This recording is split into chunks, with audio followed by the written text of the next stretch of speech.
So recent cults in Japan, and one of the times one of them tried to recruit me. And just to be clear, today I won't be covering the infamous apocalypse manufacturing cult Aum Shinrikyo, which is like number 2 lowest on the Japan cult iceberg, but instead the nearly 2,000 currently existing cults within the country that mainly resemble highly manipulative pyramid schemes, but are nonetheless very nefarious, aggressively preying on the lonely, causing financial and emotional turmoil, and even targeting the family members of their passed away members. So most of these cults resemble distorted renditions of Buddhism or fringe religions and employ stereotypical cult tactics like high-pressure recruiting, targeting individuals who lack a sense of community or feel alone. And of course, many of them employ coercive, high-pressure fundraising from their members. And finally, they enact rules that separate their members from their family, friends, anyone who's not in the organization, so that the organization is all that the members have left. Right now, the skeevy poster child for these organizations is the Unification Church, which employs all these tactics to a devastating result. Luckily, Japan's government is seeking to revoke the legal status of this religious organization as of October of last year, and it is also facing hundreds of civil lawsuits involving settlements reaching $138 million due to its borderline brainwashing fundraising tactics. Yikes. So these groups are a very big problem, obviously, and financial devastation aside, the turmoil that these cult members' families have to go through is insane.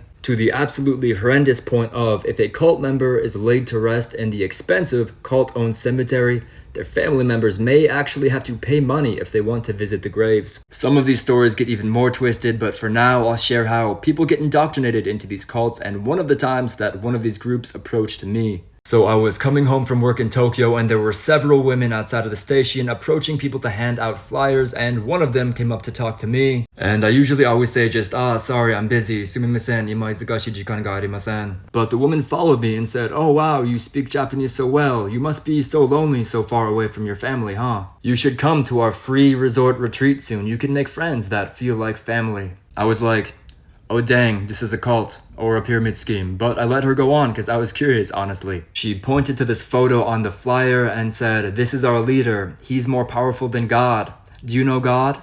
Anyway, and it went on like that for a while, getting progressively weirder before I just walked away, but I ended up giving her one of my throwaway emails because I was very curious about how this would progress.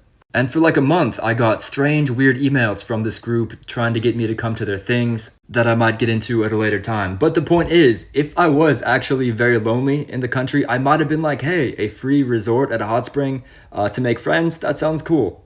And then found myself financially over my head with him. I don't know how it goes from there, actually. But be careful out there. I don't think they really target travelers, but who knows? It can be spooky out there.